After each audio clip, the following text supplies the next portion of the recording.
the New York Society Library. Events like this are made possible by contributions from our members and friends of the library, so thank you. Before we begin, please take a moment to make sure all of your devices are on silent. And a very quick story. Once upon a time, there were two talented authors who met at a conference, and they became good friends even though they lived on opposite sides of the country. I'm delighted that they could both join us tonight in the same place to share their story of working together to create their hilarious and heartwarming book, To Night Owl from Dogfish, with us. So please join me in welcoming Holly Goldberg Sloan. Can I just hold this? Okay, sure. All right. Okay, I want to just start though by saying this. When did you want to see each other in person? Before I come into the Not for a while. Not for a while. Our friendship is really, really long distance, but it doesn't really matter. No, maybe it's better friendship because we don't see each other. Maybe so. I recommend it highly. I recommend it highly. But because when you see each other, it's really special. Be great on each other's nerves. No, I'm not going to say that. But we went to, was it 17 cities or something? We had a whirlwind book tour last February. Yes. In the cold weather, all around the country, from city to city. We went to schools.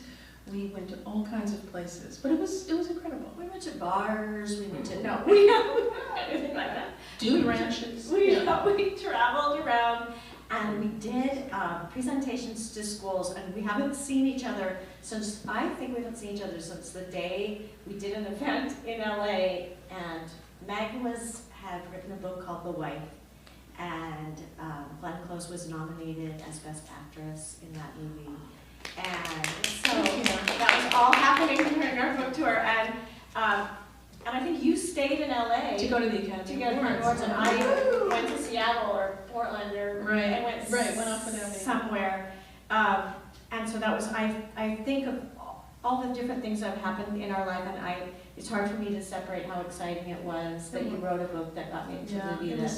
It was an incredible experience, but I have to say this also was an incredible experience. So we thought we would tell you a little bit about how we came to write it, and then we'll read you a little bit, and then maybe you guys have some questions or something, and we can chat. Yes. So as you heard, we met at a conference, and it was a big... I'll give you $5 if you say the name of that conference, because I know that you can't. I have no idea. That's okay. Well, I think it might have been Naperville. Was it Naperville? Is that a place in Illinois? Yes. Naperville. Okay. Naperville. We were Naperville. Anderson's. Anderson's Naperville. Yeah. No, Naperville. I pronounce everything incorrectly. And Meg is a Scrabble champion. She's never, since she was in second grade, she has never misspelled a word. And since I catch the typo. And since first grade, I have never correctly spelled one. So yes, we were at that conference, and we just joked around and instantly realized we had the same sense of humor, because I don't know about you and your friendships, but sometimes friendships really form out of shared humor, and that's certainly what happened with us. Yes, the basis of it, and I won't do this today, I like to make you laugh, right? Totally, and you do that very easily. Oh, like you just did a joke. Okay, she just did a prank on me here in this building. Well, because who doesn't love a good prank? I mean, as long as it's a safe, not scary one. But my husband, or it can be scary too, who's a writer, was going to be working upstairs. You know the writing rooms? Do you know the place where people can write upstairs? Or in the big writing area up on 12. And I looked in and I didn't see him, and Holly started looking in the smaller rooms, and I knew. The little private rooms, you have to reserve. And I knew he wasn't there because you have to reserve it. And she said, "Oh, hi," and went in. So I followed her, and of course, it was a joke. He wasn't there. He wasn't there. So when she rounded the corner, she told me not to say anything. When she rounded the corner, I went, but I was trying to say boo, but without actually making noise, because she told me you have to be very quiet. So we had an idea that we would write a book, but we didn't really know what that meant. And especially, we were challenged by virtue of living on different coasts. Yes. So Holly's husband, Gary, who's also a writer, said something. Well, because I said, Meg and I wanted to write a book together, but we don't know how you write a book together. When you're a novelist, the one thing you have, the only thing you have, the thing that matters the most is your voice. It's your voice. And so I said, well, how are we going to do that? And I was in the kitchen, it was the morning, I just fed one of the dogs, how are we going to do that? And he was reading the LA Times sports section, which means he only half listens to me. And he said, just start Holly by emailing each other. He meant I should email ideas, characters, locations. I should email. Here's what I was thinking. Yeah, my thoughts. And instead, I walked out of the room and I went, oh, well, that's interesting. He says just email her. So I wrote an email. You don't know me, but. And that email is very close, and I think we should read it. Yeah. So we didn't change the first email very much, which is pretty funny. We wrote a novel mostly in emails, but in some other kinds of letters. But that's not what he meant at all. But also, can I ask you this? Will you raise your hand if you've read it? Oh, excellent. Oh, okay. It's pretty good. That's good. Reread. You know, so annoying. But okay, so the kids have all read it. That works in our favor. Yeah. Good. Okay, so I'm gonna read. So you've already read it, so I don't know if they've already read it. It's just boring, but whatever. We're gonna read it anyway. So this is the first one. Originally, of course, it said from Holly Goldberg Sloan to Meg Wolitzer, but in the book it says from Bette Devlin to Avery Bloom. Subject: you don't know me. You don't know me, but I'm writing you anyway. This could go into your spam. Maybe you're the kind of person who checks the spam. I don't. I found your email address online. You have a strange name. I never met anyone named Avery, but that made it easier to find you. So thank you for having that strange name. Also, thank you for going to a school that posts pictures of field trips and uses first name dot last name at theshipfieldschool.org and gives students their own email. I don't go to that kind of school. So this is awkward, but I'm going to just say it. Your dad and my dad met 3 months ago in Chicago at a building expo, which was at the downtown Marriott. I'm not going to explain how I know, but they are now a couple. This isn't my business, only it is my business because my dad wants to send me to a place called Siggy this summer. I never heard of Siggy. The website says challenge, inspire, guide. Oops, I did that wrong. Challenge, influence, guide, inspire. That was cut and pasted. Those words are how they got the name. Siggy is a summer program in Michigan for inquisitive teens and tweens aged 10 to 15. You could be bored reading this email, but guess what? You're supposed to go to Siggy too. I'm not going, no matter what my dad says. So, if you won't go to Siggy either, it might stop him from forcing me to go. That's what I was writing about. Bette Devlin. From Avery Bloom to Bette Devlin. Subject: Ray, you don't know me. I think you are confused and have the wrong person. If my papa was in a relationship with your dad, there's a 100% chance I would know about it. We're very close. And it's just been the two of us almost my whole life, so we're best friends and he tells me everything. As for my school, it's helpful to have your own email so you can write to a teacher in the middle of the day to ask about a project. Ms. Pickering sometimes responds in 5 minutes. No one from outside my school community or family has ever found my email address before and written to me. The school might need to upgrade their privacy and security settings. I will post a note online. About Siggy, my friend Callie Workman's older sister went there last summer. I'm signed up for the 8-week session. It's kind of a creative nerd camp. At Siggy, you take classes called Booking Around and Exotic Robotic, and you also do archaeology searches for real fossils in Dig This. Plus, they have microwave popcorn at night for shut-eye cinema, where they show a foreign movie before bed, and everyone talks about it together looking for themes. The best part is they don't force you to do sports. I am not athletic, and also I hate to swim. I have some excessive worries, eating expired foods, getting a disease, etc. But drowning is the biggest one. You will never have to go to Siggy. I'm the only one of us going there. Avery A. Bloom. P.S. I'm 12 and I live in New York City. My papa is an architect. Even though you sent your email to the wrong person, I'm curious. How old are you, and where exactly are you writing from?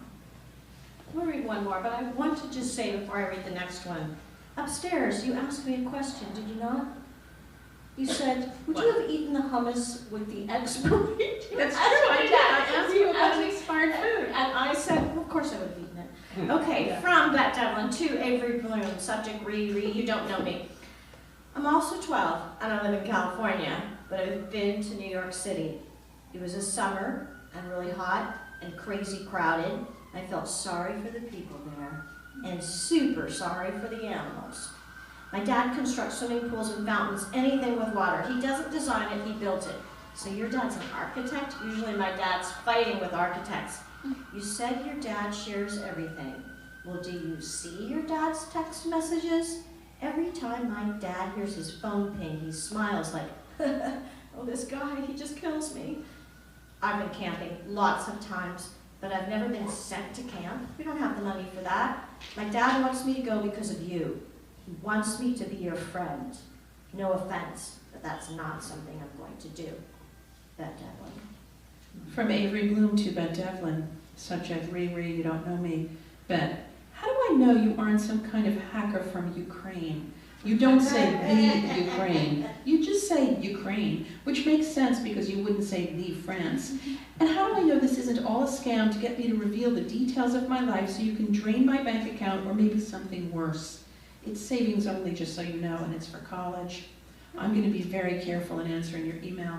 I checked the Google Calendar I share with my papa, and he was in Chicago in February at a building expo, but that proves nothing.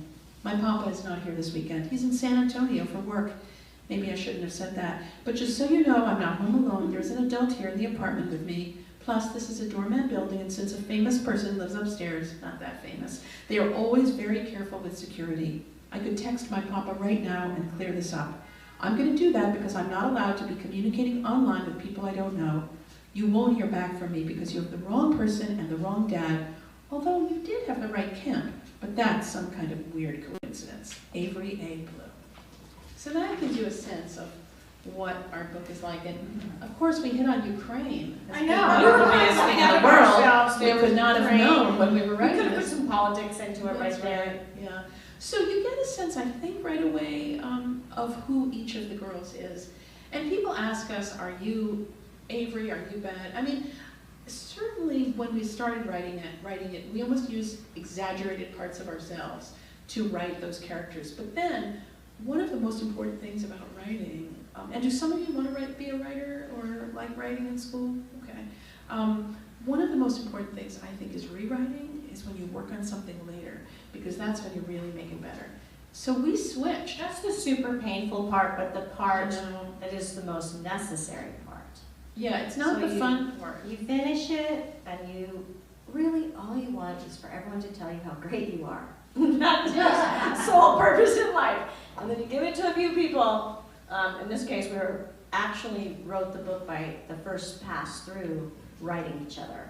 And we decided not to talk about what was going to happen next. Just to write to each other as if we were in the voice of these characters. And that sometimes led to frantic phone calls or text messages. What's going on? What are you doing?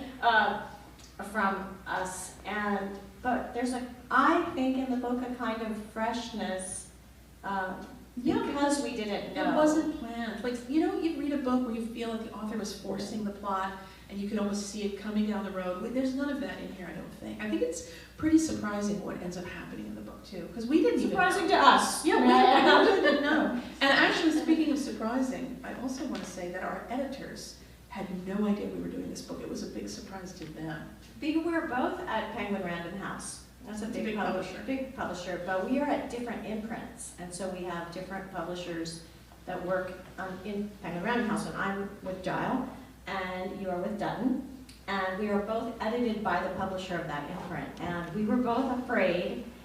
We were both supposed to be working on books. I was supposed to be working on a book about a girl that had I don't even know if you know this. I was supposed to be working on a book about a girl who had a therapy dog, but a real one, not like on the internet where you just buy a roll of vest and stick it on the plane. What happened to that? That sounds good. Well, I got sidetracked by... Will you do it again? Will you do it? I don't know. I did sit next to a dog with one of those fake things on my plane right here. But I was supposed to be doing that. I don't know what you were supposed to be writing. What were you supposed to be doing? Well, the one that I'm still supposed to be doing about a girl writing in a journal, and I told my editor all about it, and she was waiting for it. Yeah, so then we didn't do what we were supposed to. I did actually ask. I came to New York and I had lunch with my publisher and I said, hey, here's a crazy idea. What if Meg and I wrote a book together? And my publisher had a look as if I had said that I had malaria. And she said, you know, it's just not a great idea because you're at different imprints. It's complicated. How do we edit it? It's not that great, really. I think that's a bad idea. And I reached across the table, I just remember, and I took her hand because she looked so upset, and I said, I won't do it.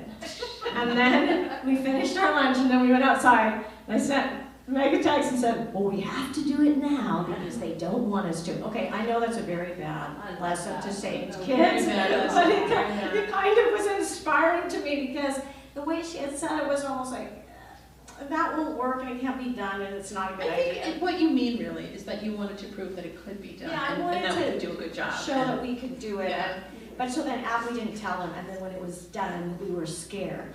And so we told our agents, and the agents scheduled a call. So we didn't even have the guts. That's how childish we are.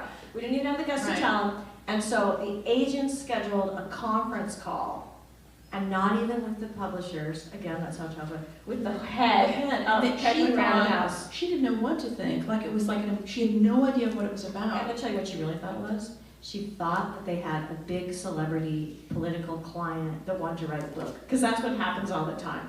She thought it was like Joe Biden was going to write a cat book, or there's like a thing when they call and they get these phone calls and they're very politically orchestrated. And my agent's the head of an agency, and your agent's a bit. So they thought, well, this is going to be some book where I'm going to have to say, oh, that sounds so interesting. And then when they said, we have news for you, Meg and Holly wrote a book together, and she was so relieved, she went, oh, thank goodness, what a wonderful thing. So we were right away off the hook. So we told you how we wrote it, and it just came together. But as Holly said, rewriting is not the fun part, but it's really an important part, because that's when we started to see, oh, maybe we need more of this. And we wanted to make sure that each girl, Avery and Bet, was represented well in the book, like that their personalities came through, that one wasn't more dominating than the other in the story. Because it's really a story about friendship. And I want to say that I mostly write books for adults. That's what I'm more known for. This is something that I love to do, but people who know my writing mostly really know me in books that I write for adults. So books like The Interestings or The Wife or So, but one of the things that I've written about a lot is young people. I've written about teenagers, I've written about preteens. In my book, The Interestings, which Holly mentioned, a group of kids meet at a summer camp, and they're 15 years old, and it follows them over time. But I also love writing about friendship, and you do too. I do. I guess that was like throwing the ball to me there, the friendship ball. Well, I didn't want to talk too much. Like I didn't want one character to talk too much, so I thought Yes, I think I like to write about outsiders. I wrote a book called Counting by Sevens, and I see someone has it in the front row. it's a great book. Have some of you else here read Counting by Sevens? Then you're in for a treat. That's great. Well, then your schools are not doing their job. No, I'm just kidding. Awesome. But I like to write about outsiders. I like to write about fitting in. I like to write about what makes a family. Yeah, I think that's reconstitution of family. That's another theme in this book. What is a family? And we do, in the book, there are 3 different summer camps. I myself only went to summer camp one time for 2 weeks when my grandparents sent me to a camp. But I think I milked every bit of knowledge out of those 14 days I was at camp and put it in the book. But you, on the other hand, have some very depth of your I went to camp, and it was a really big, important experience for me. So now I've written 2 books, at least, that feature camp in a big way. And when you first went to camp, you were quite young. I mean, yeah, so I went to camp. Holly likes this story. I like any story where she's slightly uncomfortable and I can kind of see it. Go ahead, tell us about when you first went. Oh, see, now you're throwing it back to me. So, my sister and I went to a camp when I was 8 years old. A sleepaway camp. Doesn't that just sound barbaric to you? No, do some of you go to camp? Yeah. You're that age? Yeah. Okay, that's a very urban thing. I'm just going to say, I'm from California. Yeah, no, it's very different. California doesn't do camp. No. Well, we don't sleep away. I mean, did you go sleepaway I at went 8? to Michigan, not at 8, but for Like, we don't believe it. for 6 weeks. 6 weeks? Because my mother had gone there. Oh, yeah. I was 8 and I went for a month. It was, but and you know, when I go to Europe I do book events in Europe sometimes, and because my novel The Interestings was about camp, nobody in Europe goes to camp. They were like, well, maybe a farm camp. like they just like they didn't know really what I was talking about. No, Just sort of I think we were explained in it. Germany, and you kept saying camp, and they were getting very shocked. Well, I'm sorry. They don't go to camp They don't there. go to, no, they don't go to camp there. So, I was at this camp, I was 8 years old, and my big sister Nancy was there, and she was 11 and a half. Was that her first year too? Or Yeah, she- yeah. Oh, wait, no, it was not. I think they No, sent her ahead. She went ahead to Surprise Lake. She's an artist, a Yeah. really great artist. She went ahead to Surprise Lake a couple of years earlier. So she had liked it, but I think she went for a shorter period of time. I was so homesick. They had something there called the Homesick Club that I joined. And you know what we did? We sat on a hill at the end of the day, everybody who was homesick, we sat on a hill and we all just cried. They let us cry it out, and that was the activity of, seriously, of the Homesick That was Club. like my favorite thing. Just imagine little Meg. Like, did you Yeah. have glasses then? No, Oh, and I always when I picture it, you ever having glasses, Well, I because Avery does. Yeah, you're Yeah. crying on a hill. Yeah, but I came to love camp, so it came to become something that I thought could be really good in a book. So there are 3 camps in this There book, are 3 camps. and well, And they're the- really they're different. really and- different. The first and one then- is that nerdy camp where you get to do robotics and science experiments and stuff, And then there's a theater camp, and then there's a very traditional East Coast like a camp. girls' camp. Yeah, because the whole book takes place over 1 year. So maybe we should see if they have any questions. that When they we would like to finish know. talking with her, No, I think so. I don't know. Okay. What time is it? I don't even. I'm not. I think we have, okay, fine. If Let's see if not, someone we'll has just- questions. Okay, there's a question from a kid, which is always the best Excellent. question. Yes. Hi. How long did it take you to edit the book? Do you know the answer to that? Well, we It's a lot ended longer up than- working on the book for 1.5 years, and we turned in a draft after only about 4 months, but then every time we did another pass, it took us a couple more months, and we worked a lot on, we made some big changes to it as well. Yeah, I remember being in a subway and you had shown it to your son, your grown son, who's such a great reader, loves, really He's a great writer writing. also. And I was like, we were waiting for his response. He was the first person we let see it, 'cause he's the first person a lot of times. My son, I trust him, and I know and so we were waiting. And of course, remember what I said, that when you write something, all you want is for the world to tell you how fantastic you are. And I gave it to him, and he said, they sounded too much alike. That And was he an said, early version. my suggestion is, no one see this but you.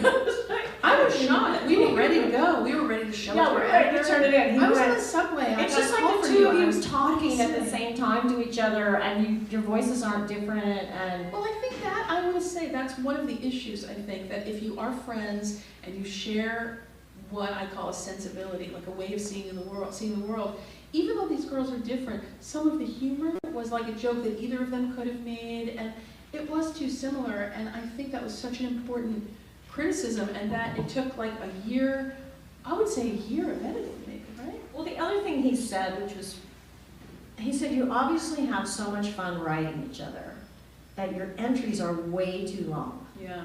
You go on and on and on. It was pretty harsh. He can be kind of harsh. And then we went and looked at it, and we It realized was long, it was, repetitive and long. yeah. It's so funny how you can't, those magic eye pictures, do you ever, where you see the thing jump out? I find sometimes with editing that I stare at a manuscript, stare at it, and I don't see what's wrong.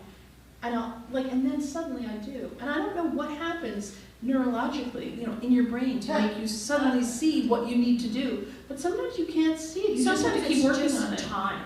Yeah. I mean, you can get away from it. The irony of writing a novel is you have to be so focused on it, you have to climb inside it, it has to be everything. You have to go to bed thinking about it and wake up thinking about it, and it has to take over. And at the same time that happens, you need to be free of it, you need to get away from it, and they are two very different things, very counter things. And that was one thing that was great about working with someone. We're on different time schedules, so I might go to sleep at night and wake up. And because it's like she your works book at on night, written. and It's I like don't work self-rising yeast. You Yeah. wake up in the morning, some of her book was written by me. and we are on different schedules, so that was all really fun. It's And that really never fun. happens. I always think maybe there are magical people that live inside my computer, and they're actually doing everything. we really recommend, we were talking about this to kids in schools, that you might think about writing something with a friend, those of you who are kids in school. Like you might say to a friend, I'm not even going to tell you anything about this character, but I'm going to write in someone else's voice, and you write back as someone else. And you can write a book that way. Or It's basically improv. We're telling you to improv, and that's what we did. So in improv, you never stop. It's always yes and that's... Right, you don't say that didn't happen, because if the other person says it, then it happened. So Holly would write, you know, she said, I'm not going to this camp, and I don't want to meet you. So I'm not going to say, but wait a minute, you have to be nicer than that. No, her character is tough like that, and I had to then deal with it, and my character then became a little anxious in response to that. So we also did it, at one point, we'd written ourselves to a place where we sort of stopped, and we were somewhat confused. yeah, we didn't know where it was coming from. And then I sent you an email, and it just said, 4 months later. And Yeah. sometimes that helps you when you're writing a book, or when you're writing anything. No, it's true. You jump time, and then you don't have to explain everything that happened, but there have been changes, and it allows you to go forward. So it's kind of a trick, and we did that twice. We did it twice, and in fact, I do it a lot in my work because I was just at a writer's conference in Hawaii, and I was telling A people, terrible, horrible I know, place to have to terrible, go for hard comments. if you're in a scene, if you're writing a short story, and you're in a scene, and you don't know how to get out of it, you can just have a line break. You can have an extra space, and then you show your character the next day ice skating, and the reader isn't going to go, but wait a minute, how did she get out of the restaurant? What? She didn't ask for the reader understands that she was in a restaurant, line break, now she's ice skating. So you can really jump ahead and be pretty bold as a writer, I find. So that, yeah, it took a lot of trial and error. No book is easy. It's never easy doing this. It's always a lot of work. It's the worst. I don't know if it's the worst. At times. Yes. Okay, more questions? Yes. Were you confused when you got the email saying? Yes. Yes, I She sent me a text I first, sent goes, her, what's I was going like, on? what are you doing? And she was like, just answer it. So I did. I was She did very- that can you day, imagine? only like So an hour maybe you later. can confuse your friends that way. Maybe you could send an email to your friend with a different name, you know? Like, hello, this is Ricardo. Hello, I'm Ricardo. What time will you be at the dance? I think you have the wrong person. So I was totally confused. And then I got into the swing of it pretty fast. And then it was my favorite thing to do. Really, to write a book with someone else, it's so much work. Often hundreds of pages. And, or 100, 200 pages, whatever, or many more. To have somebody to share that with, and I love work. I love to talk about work. I love to think about work. I love to think about books, and to have somebody to do that with all the time it's just great. So here's a crazy thing about the two of us. We met, how many years ago? 5 years ago? 6 years? However, 6 years ago.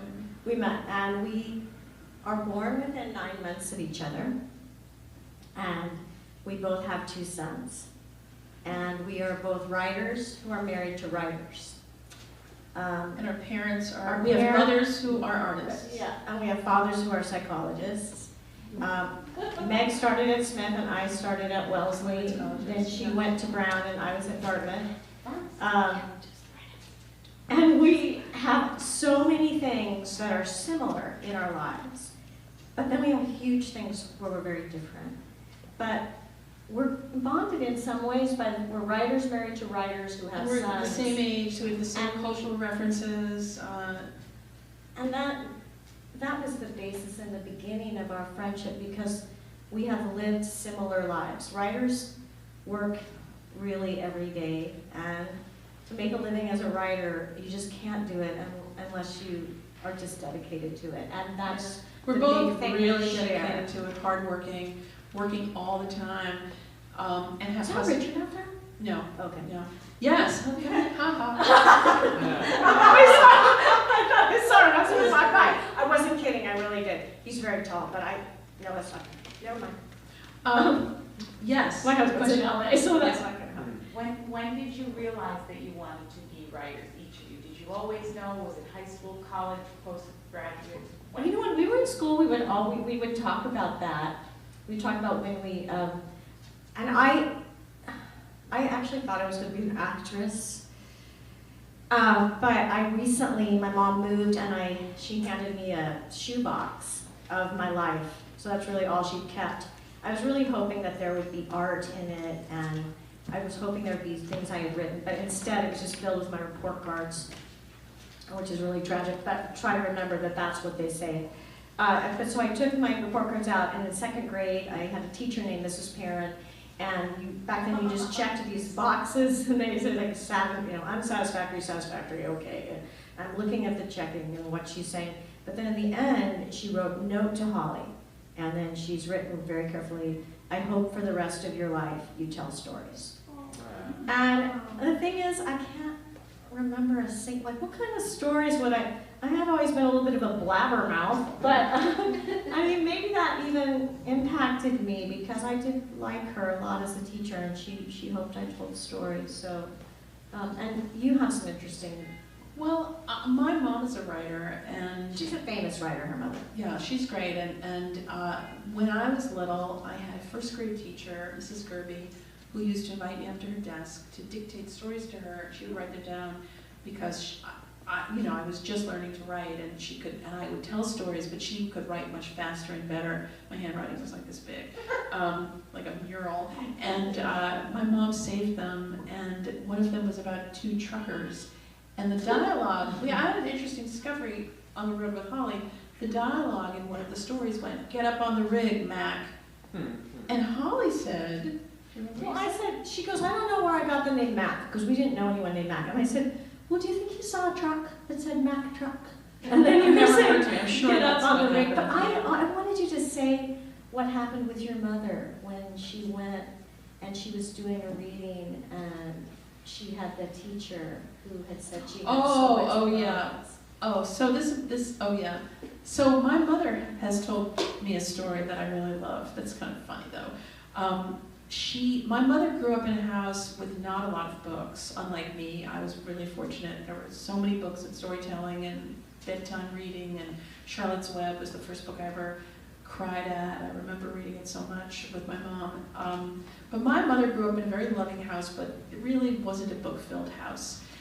And when she got a great report card, the teacher had written on it, Hilma, that's my mom's name, Hilma shows a great deal of promise.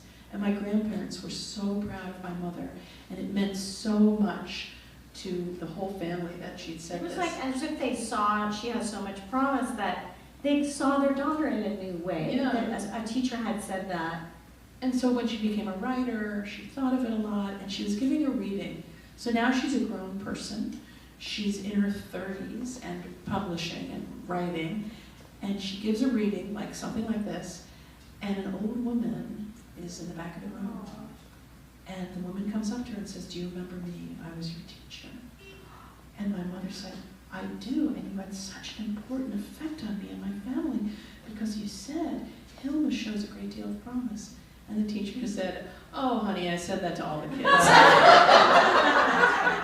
But you know what? I love that If somebody says it, it might really have an effect. But here's someone here, Denise, who I went to high school with, and I would say in high school I was the editor of the literary magazine and always writing and knew I wanted to be a writer from the time I was quite young, when I was like 6 or 7, but it never really went away.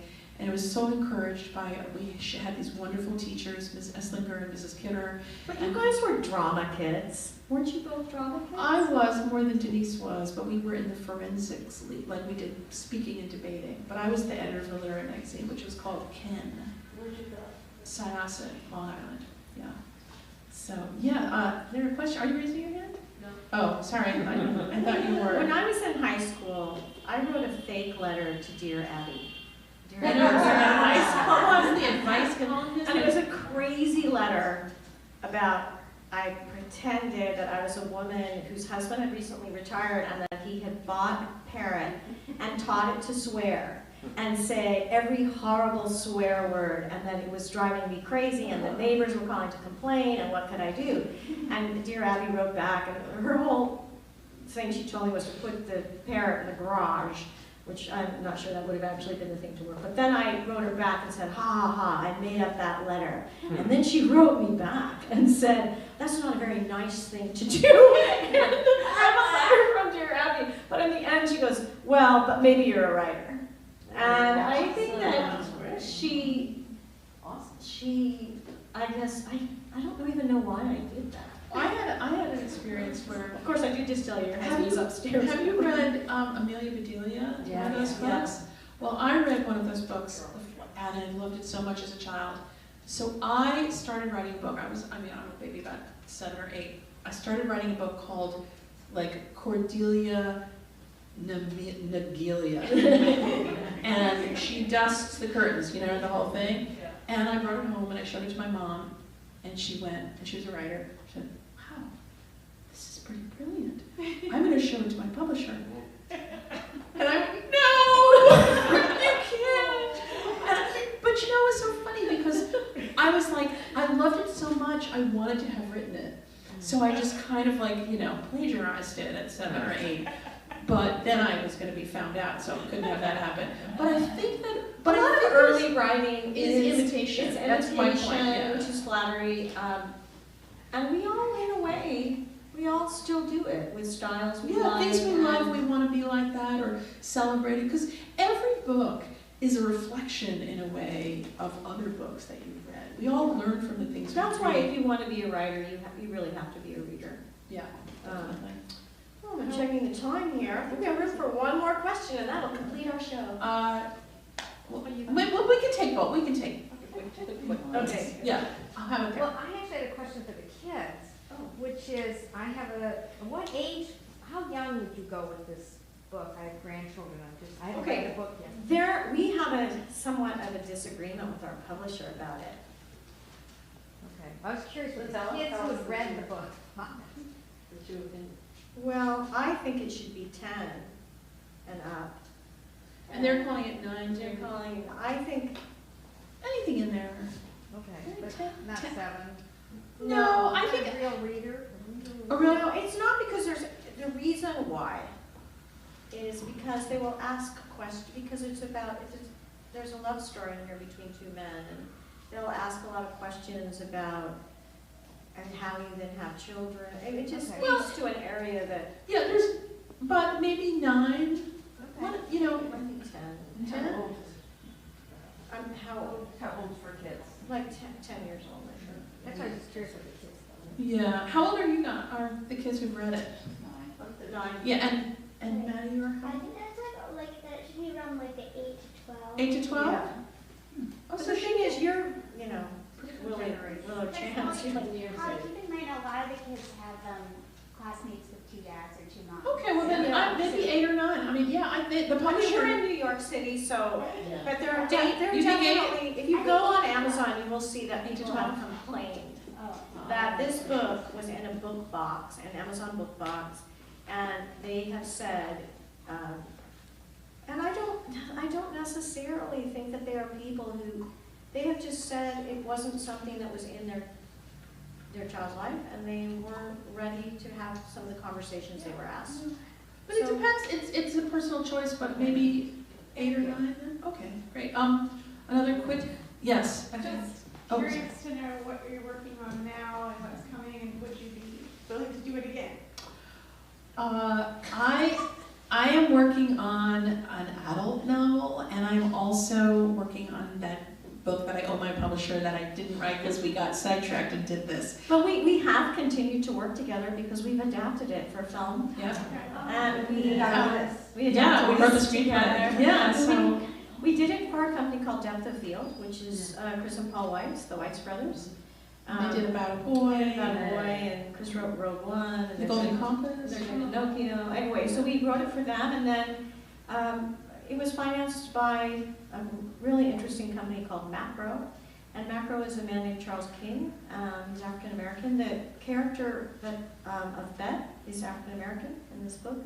And they did Fences and Mudbound. Yeah, this would be the first like family movie that they would do. And so we while we're sitting here, have gone out to studios. So we were actually hoping that we might be together when We heard some good something, things. but it's so Yeah. slow right now in Hollywood that. But do you want to say what else you're working on? I'm just finishing another middle grade book. And I'm just almost done. And then last, what was it? Yeah. So I came with one question, but as you guys were talking, a different one sort of came up, which is when you received that first letter on the email, and you were like, my goodness, she's kind of a little rude, like she's a little tough. How did you figure out how you were going to respond to it? How did you get your character to have the nerve? What a great question. Right, so I don't know quite how to explain this. Yeah, Avery When get- I read that first email, I was like, whoa! so I get this email, and here's this tough girl Yeah. saying, I don't care, we're not going to camp, I'm not going to camp, you have to tell your dad. This is like, you know, they are a couple, and it's in capital letters too, which is shouting, right? There's a lot of capital letters in this, which is cracked me up because Ben Only writes from a one lot. side. Only from one side. Yeah, when you see the letters themselves, that Yeah. character uses caps and she. So then I would, but it's so funny because then my character was never allowed to use caps because we needed that to have different styles.